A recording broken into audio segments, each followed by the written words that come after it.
Thomas ये real मेहमान नहीं सासों के आने वाली इसमें आप देखेंगे कि जब अदरीस देखता है कि अब तो किसी भी सूरत में अरूज पीछे नहीं हटने वाली है, कोर्ट कचहरी में ही घसीट कर रहेगी, तो वो पहुंच जाता है अरूज के पास। अरूज जैसे ही अपने सामने अदरीस को देखती है तो कहती है कि आप यहाँ पर क्या लेने आए हैं, आपको मिल गया नोटिस कोर्ट का। तो इस साथ ही अदरीस कहता है कि बेटा मैं तुमसे बात करने आया हूँ, देखो इस समय मेरी कोई भी गलती नहीं है, मैंने बहुत समझाया था शाइस्ता और सलमान को लेकिन वो तो मेरी सुनते ही नहीं है। ये सुनते साथ ही अरूज कहती है कि अच्छा आप यहाँ पर मुझे सिर्फ और सिर्फ ये बताने आए हैं कि वो आपकी नहीं बात सुनते हैं और मैं ये सब कुछ जो कर रही हूँ उनकी अपनी वजह से कर रही हूँ। तो इस साथ ही अदरीस कहते हैं कि हाँ बस ये दरख्वास्त करने आए हूँ कि तुम नोटिस वापस ले लो। ये सुनते साथ ही अरूज कहती है कि ऐसा तो हरगिज़ नहीं होगा क्योंकि मैं जानती हूँ आप में भी कहीं ना कहीं डर है कि अब आपकी भी करप्शन पकड़ी जाएगी। दूसरे सीन में आप देखेंगे कि उधर जब सलमान जाता है मास्टर शेफ के पास और जाकर कहता है कि अब आपको कोई नहीं बचा सकता है मुझसे, तो इतने में आ जाती है महरीन और आकर कहती है कि सलमान ये किस लहजे में तुम बात कर रहे हो, ये तरबियत की थी मैंने तुम्हारी। तो इस साथ ही सलमान कहता है कि जी मैं भी इसी बात पे हैरान हूँ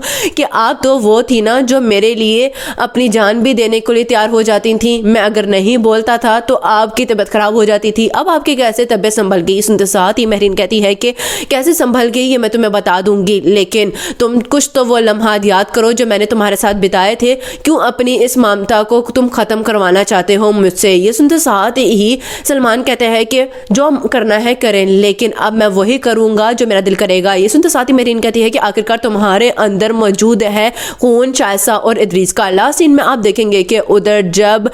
शाइस्ता जाकर कहती है वसाई से कि वसाई तुम्हें अगर पैसों की ज़रूरत है तो मैं तुम्हारी बहुत अच्छे तरीके से मदद कर सकती हूँ लेकिन तुम्हें मेरा काम करना होगा। तो सुनते साथ ही वसाई कहती है कि बस बेगम साहिबा बस बहुत हो गया, मुझे दोबारा पैसों के लालच देकर मुझसे मेरा ज़मीर ना खरीदें। ये सुनते साथ ही शाइस्ता कहती है कि वाह भाई वाह, तुम अरूज और महरीन के साथ क्या रहने लगी हो, तो मैं तो बहुत ही ज़्यादा अकड़ा गई है। ये सुनते साथ ही वसाई कहती है कि आप शायद भूल रही हैं कि ये सारा का सारा गरूर तो आपका ख़त्म होने वाला है और अकड़ भी।